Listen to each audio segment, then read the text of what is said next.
Patricia. Bonjour Anne. Bonjour à tous. Bonjour à tous. Alors on est ravis de vous retrouver, Patricia et moi, pour une nouvelle chronique sur un thème, grand thème, autour de la mort et les défunts. C'est un sujet qu'on va traiter en 2 vidéos parce qu'il y a beaucoup de choses à dire et j'ai beaucoup de questions. Il y a plein de choses à explorer. Alors juste en termes d'introduction, ça m'a toujours fait bizarre d'entendre des expressions comme quand quelqu'un meurt, on entend dire il s'est éteint, ou il a disparu, il est parti, ou on dit aussi je l'ai perdu pour dire par exemple j'ai perdu ma mère. Et ça me paraît bizarre ces expressions imagées. C'est comme si on ne voulait pas dire le mot mort. Voilà. Je pense que c'est un mot qui est tabou, le mot mort en fait. Or pour moi c'est juste un changement, mais d'une certaine manière, tout ce que tu as exprimé ici, genre il s'est éteint dans la matière, oui, son corps va disparaître dans la matière, oui, mais en même temps, il est toujours là sur d'autres plans. C'est juste une autre façon de l'exprimer. Il est plus là, ben oui, il est plus là, il est parti. C'est un changement. Ouais. Mais peut-être que toi ça te fait bizarre parce qu'on n'ose pas exprimer le mot le plus adéquat qui est le mot mort. Voilà. Bon, alors tu as commencé à explorer un peu le sujet, donc on va voir tout ça. Donc on va parler de la mort, et la première question que j'ai envie de te poser, c'est comment toi tu définis ce qu'est la mort, alors d'un point de vue physique d'abord, dans la matière. Dans notre corps de matière d'humain terrestre. Pour moi la mort c'est... J'ai envie de dire, aujourd'hui, ma définition a pas mal changé avec ce qui s'est passé ces derniers mois dans le football. Donc voilà. Pour moi, c'est quelqu'un qui va ne plus avoir de vivant à l'intérieur de son corps. Alors, c'est une notion un petit peu complexe que je vais essayer de résumer rapidement. Pour moi, tout ce qui est les cellules naturelles, les créations, etc., qui vient de la création, j'ai envie de dire, parce que du coup, la mère, elle va créer des cellules dans son corps ou autre, c'est quelque chose qui va se régénérer ou autre, c'est du vivant. Par contre, quelque chose comme si on devenait un cyborg par exemple, et là on devient du non-vivant. Il n'y a pas de conscience dans les cellules, il n'y a pas de conscience dans notre être, etc. et qui sont là pour faire fonctionner les choses. Et malheureusement, moi de ce que je perçois aujourd'hui, il y a beaucoup de personnes, quand je regarde leurs yeux, en fait je les trouve vides à l'intérieur parce que je ne perçois plus de vivant à l'intérieur. Mais pourtant, ils continuent de marcher et de faire les choses dans la matière. Donc pour moi, c'est une gestion parce que du coup, il faut que j'ai mon côté social, que je vois les choses, etc. Mais pour moi, intérieurement, je le sens déjà mort. Parce que j'ai pas ce côté vie à l'intérieur. Et en fait, le mort et la vie, c'est plus ça. C'est est-ce que je perçois quelque chose de vivant, qui se recycle, ou pas. Oui, alors ça effectivement c'est une conception assez particulière des choses. Donc toi tu ressens chez des êtres que nous on dirait vivants, qu'ils ne le sont plus en fait. Tout à fait. D'accord. Mais tu dis pas qu'ils sont morts, toi tu dis qu'ils sont non vivants. Ouais, du coup, parce que du coup les personnes ont tendance à voir, il y a toujours leur corps dans la matière. Oui. Pour moi vraiment le côté, on va dire mort complète, c'est que du coup le corps il est soit incinéré soit sous terre, mais que du coup il n'a plus d'interaction sociale. Ouais, mais alors attends, je me reprends un tout petit peu parce que ma phrase n'est pas complète. Interaction sociale qui se nourrit, etc. Parce qu'il y en a qui disaient qu'ils se renferment sur eux-mêmes et qui n'ont plus beaucoup d'interaction sociale. Ils ne sont pas morts pour autant. Je me reprends, il y avait une notion qui n'avait pas pris en compte. Mais alors, est-ce qu'il y a une différence entre un non-vivant et un mort, vraiment? Alors pour moi, oui, parce que un non-vivant, il a même plus les parties d'être que moi je ressens à l'intérieur, avec qui je communique, etc. Donc voir la vidéo sur les parties d'être au tout début. Pour moi, il a plus ça, il a que de la machinerie intérieure. Donc il n'y a pas ce côté vivant, ça vient aussi de ces parties d'être qui sont là à interagir avec nous, la conscience du cœur, la conscience de l'âme, la conscience, je sais pas, tu vois, de tout ce qui fait qu'il y a une vie à l'intérieur de nous. Quand le corps est mort, il n'y a plus besoin des parties d'être dans le corps pour faire fonctionner la machinerie. Par contre, sur d'autres plans, notre être est toujours présent, mais ça descendra plus sur des niveaux de matière de corps. C'est comme si, je vais donner, des fois pour expliquer un petit peu l'être des personnes, j'utilise un peu le parallèle avec une société. C'est comme si au niveau d'une société, il y a différentes agences et dont il y a l'agence incarnation dans la matière avec un corps humain et tu as plein d'employés tu vois, dans cette usine-là, quoi. Et ben cette usine-là, il n'y a plus de vie, il n'y a plus d'employés à l'intérieur, etc. Et elle est amenée à arriver en ruine. Donc là, c'est le fait de l'enterrer ou de le mettre en incinération. Alors on reviendra sur ces aspects de disparition du corps physique. Alors c'est quand même assez déroutant. Oui, alors bon, même si je connais un peu, mais comment on pourrait l'expliquer de façon claire pour quelqu'un qui découvre cette conception-là des choses?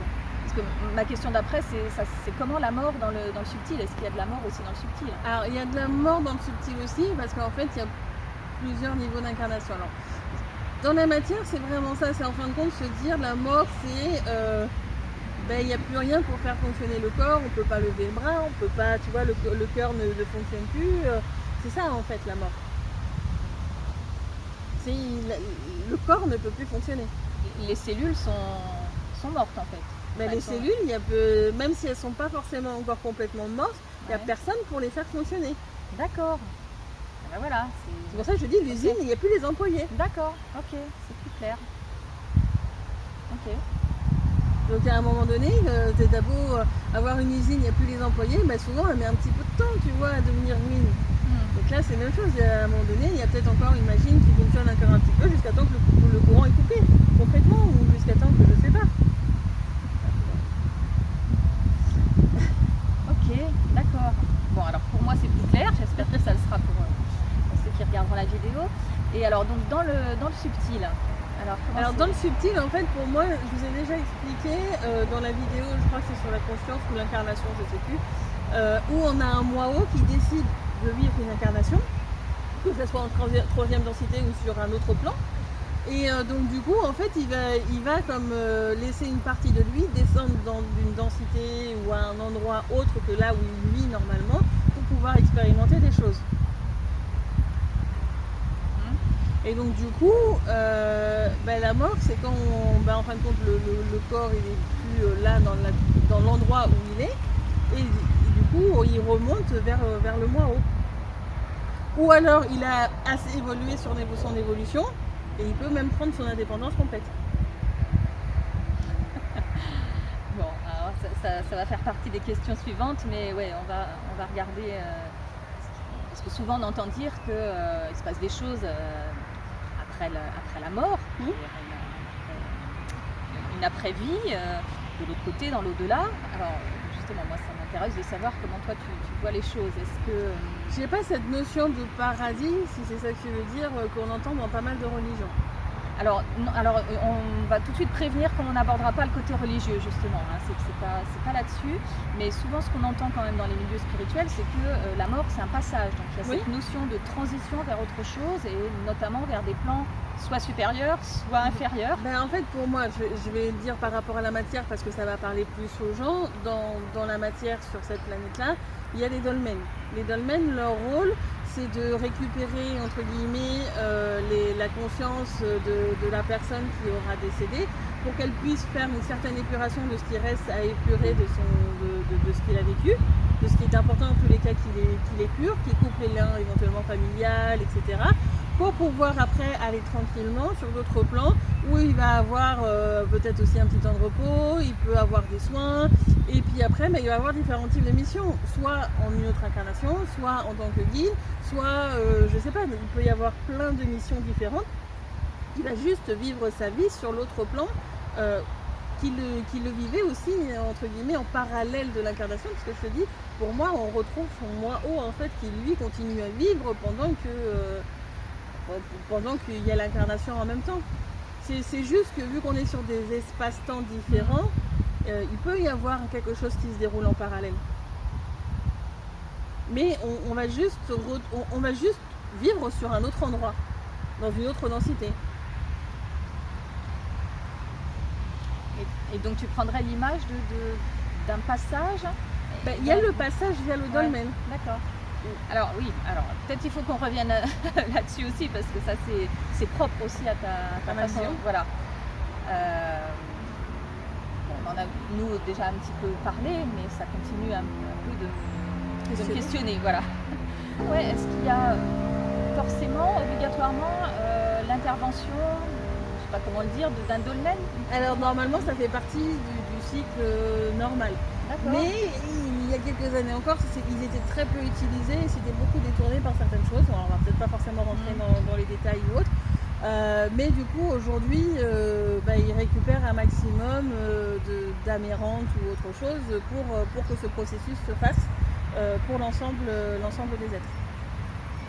Mais normalement, tel que ça avait été conçu à la base par la création et par le système, etc., c'est de passer par un dolmen, je sais pas moi, comme si quand tu dois passer d'un point A à un point B, tu as un tunnel et que tu as que cette route-là, et ben tu passes par le tunnel. Alors justement, dans les milieux spirituels, quand on parle de la mort et donc du passage vers l'au-delà, il y a cette histoire du tunnel et de la lumière blanche. Oui. Qu'est-ce que tu en penses? Alors moi personnellement, je sais que quand je partirai, je ne suivrai pas la lumière blanche. Ouais. Okay. Pour moi, c'est justement ce détournement que je te disais d'avant, qui est amené à avoir ce que certains appellent la roue des réincarnations. Ouais, alors peut-être, mais en tout cas, la lumière blanche, c'est ce qu'on retrouve, y compris dans les expériences de mort imminente, les NDE, les EMI. Oui. Voilà. Et c'est comme ça d'ailleurs, je pense qui pour moi amène beaucoup de manipulation. Tu me connais là-dessus. Souvent quand des expériences sont trop puissantes, etc. Je dis pas que je peux pas. Je sais que j'en emmène à vivre des fois certains des expériences qui peuvent paraître dingues, etc. Mais on va dire que moi je suis complètement visible sur le fait que je demande à être en accord avec les lois licites et que tout est vérifié. Avant, c'est pas une notion qui était vraiment utilisée. Et du coup, même si on parlait de loi, elles n'étaient pas forcément licites. Et donc du coup, parce que c'était habituel, et dans ce cas-là, ou parce que beaucoup de gens ont expérimenté la même chose, et dans ce cas-là, c'est ce qui est dit être juste. Pour moi aujourd'hui, de mon expérience, non. Ça reste mon expérience et ma vérité à moi. J'ai pas à l'imposer aux autres, chacun à vivre ces choses. Il y a quand même un positif. Chaque truc, même si c'est illicite, peut amener un positif parce que ça a amené des personnes souvent à développer certaines capacités ou autres et donc du coup à comprendre qu'il y a quelque chose qui n'est pas forcément visible à l'œil de monsieur tout le monde. Et ça a amené du coup des choses qui peuvent être aussi intéressantes. Il ne faut pas rejeter toute expérience, même si elle est amenée par quelque chose qui est illicite, on peut toujours en ressortir quelque chose de positif. Donc je veux pas cracher sur ce genre de choses. Mais pour moi, c'est des expériences qui, souvent, je ne vais pas dire tout le temps parce que je ne connais pas toutes les expériences et je ne peux pas juger de ça, mais en tous les cas, souvent, il y a une manipulation dans le subtil derrière. Et c'est pas forcément quelque chose qui est donc du coup licite. Oui, alors c'est bien dommage parce que souvent, quand même, ce qu'on entend dans ces récits-là, c'est des personnes dont ça a transformé la vie, du coup, puisqu'ils sont allés soi-disant de l'autre côté et ils sont revenus et ça a transformé leur façon d'apprécier, d'appréhender les choses et d'apprécier la vie. Et c'est justement à soi justement d'en prendre le côté positif et de comprendre qu'il y a quelque chose de plus grand que ce que l'on voit et de ce que l'on sent et de ce que l'on entend directement chez la plupart des humains. Franchement, les sorties du corps, c'est quelque chose tout à fait possible aussi, etc. Mais encore attention, c'est des moments où on est quand même aussi plus vulnérable. Oui. Donc c'est des choses qui peuvent apporter quelque chose, mais il faut toujours faire attention et savoir se protéger.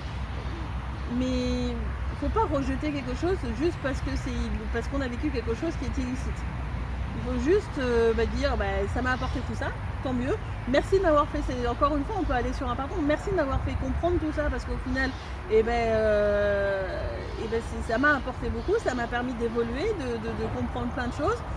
Aujourd'hui, par exemple, je demande à ce que tout soit vérifié par la justice ici et tout ce qui est corrompu dans ces expériences-là, eh ben, je veux que ça soit purifié avec exemple de corruption. Et dans ce cas-là, eh ben, il va y avoir des choses qui peuvent être enlevées parce qu'il y en a qui en ont profité pour installer je ne sais quoi dans l'être ou autre chose. C'est pas parce qu'on a pris une décision ou qu'on a vécu quelque chose qui à un moment donné était licite qu'on peut pas revenir en arrière et dire non, je veux que tout soit licite. Mais c'était courant à l'époque avant. Cette notion de licite, à part moi, j'en connais pas beaucoup qui l'expriment ou qui l'ont conscientisé, maintenant un petit peu autour de moi, mais pour moi, elle est importante à exprimer parce que c'est ce qui m'a permis, en fin de compte, de comprendre plein de choses, aussi sur des expériences que j'ai vécues, qui ont pu être très démonstratives et qui m'a engendré aussi des problèmes longtemps après. Donc, donc encore une fois, il faut faire preuve de discernement sur ces expériences-là. Bon, okay. Donc pas de lumière blanche. Le problème, c'est qu'une lumière blanche, elle peut te paraître blanche, mais t'évolues, elle peut te paraître grise après. Et puis peut-être qu'en fin de compte, c'est un hologramme et puis qu'elle n'est pas si blanche que ça et que c'est noir derrière. C'est compliqué. Okay. Lors des tournages des vidéos sur le thème la mort et les défunts, le temps de tournage était supérieur à 30 minutes pour la première et 40 minutes pour la deuxième. Nous avons donc décidé, Anne et moi-même, de séparer ces 2 vidéos en 2, ce qui fera un total de 4 vidéos. Et plus, si jamais vous avez bien sûr d'autres questions. Nous espérons que l'ensemble du contenu vous plaira. Nous vous souhaitons une bonne journée ou une bonne soirée. Et à bientôt. Au revoir.